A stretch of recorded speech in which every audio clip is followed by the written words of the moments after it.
Kilalanin natin ang pride ng Dumingang Zamboanga del Sur na may malinis na undefeated record na 12 wins, 12 knockout, and 1 draw. Siya ay si Wiljon Sandag Mindoro alias Triggerman. Isinilang noong January 26, 2000 at may edad pa lamang na 24. May 5'11 na height at kasalukuyang nakatira sa Bacoor, Cavite. Isa sa ating pambato sa middleweight division na number 1 ranking sa welterweight dito sa Pilipinas. Halos 2 taong hindi nakalaban matapos ang laban kay Lyndon Castillo noong 2019.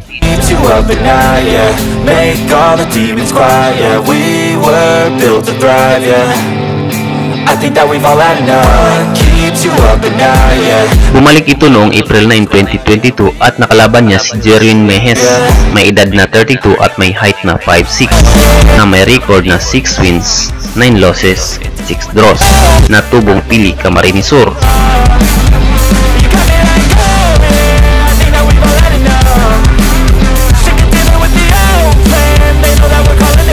Sa loob lamang ng 43 seconds ng round 1 ay bumagsak na ito at hindi na makabangon. Mula sa body shot ang iniindan niyang tama kaya hindi na makatayo.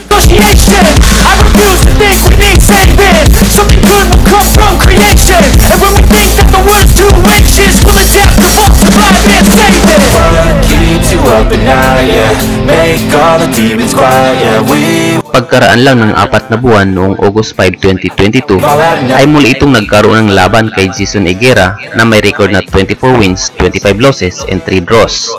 May height na 5'5" at tubong Siato Negros Oriental.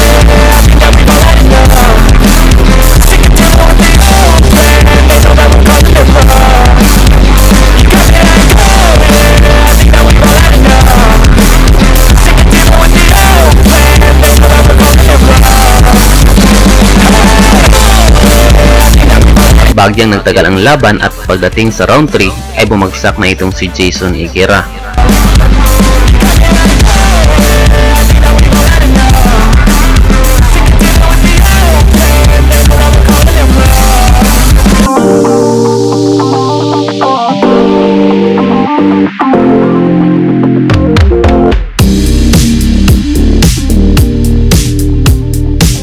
Muli pang nakatayo si Jason at ipinagpatuloy ang laban hanggang round 6. At dito na bumagsak at ipinahinto na ng referee ang laban.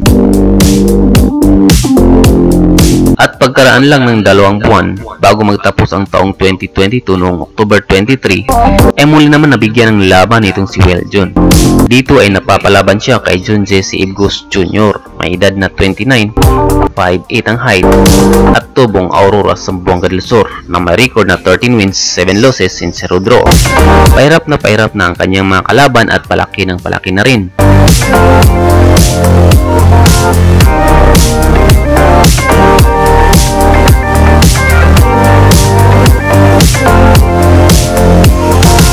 Maganda naman ang palitan ng suntok sa simula, subalit hindi kinaya ni John Jesse ang mga suntok sa kanyang tagiliran, kaya ito napaluhod.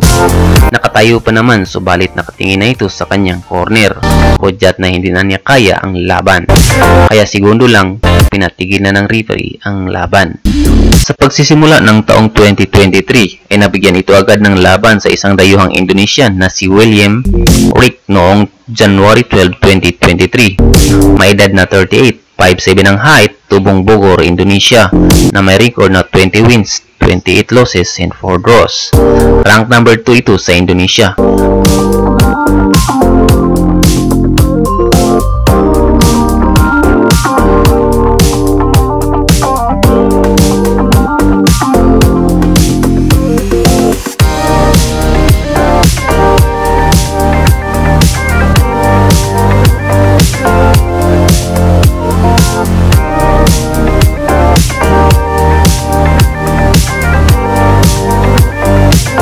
Bugbog sarado ang inabot nito sa ating pambato at halos hindi na sumuntok. Hanggang round 3 lang ang inabot at bumagsak ng tamaan ng uppercut ni Wiljon.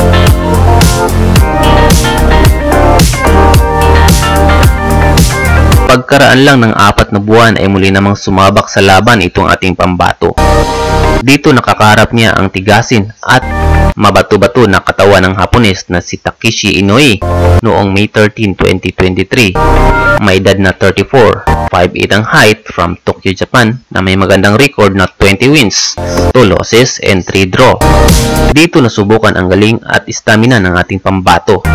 Parehong hirap na matapos ang laban dahil sa pagod.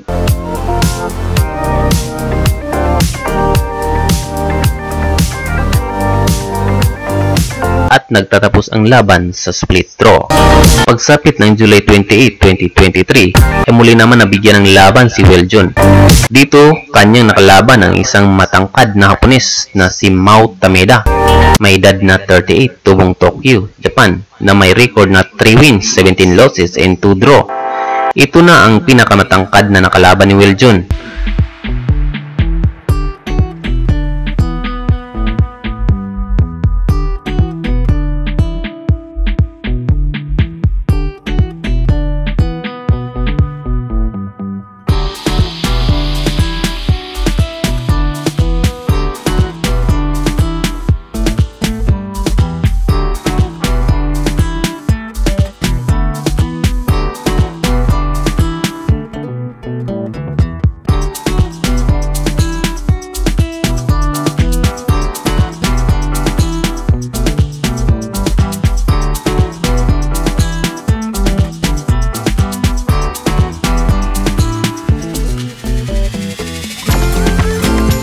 Agresibong sumugod sa simula ang Hapones, ngunit hindi niya kinaya nang matamaan ito ng kombinasyon.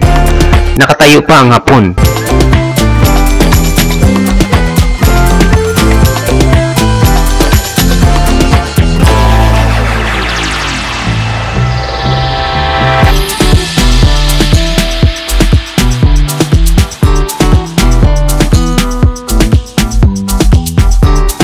Subalit nang tamaan naman ito ng solid right hand at dito na bumagsak at hindi na makabangon.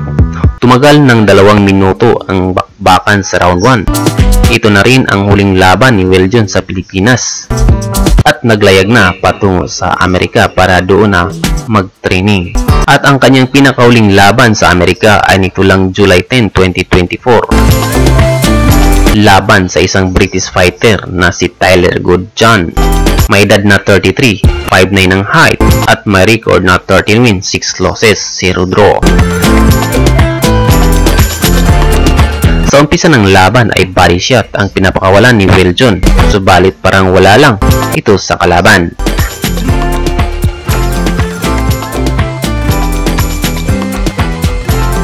Subalit pagpasok ng round 2 ay dito na natamaan ang kalaban at bumagsak. 3 beses na bumagsak ito sa round 2 at nagtapos ang laban via knockout. Ngayon ang ating pambato ay may record na 12 wins, 12 knockouts at 1 draw. Kayo mga lods, ano masasabi niyo sa ating pambato? Comment na!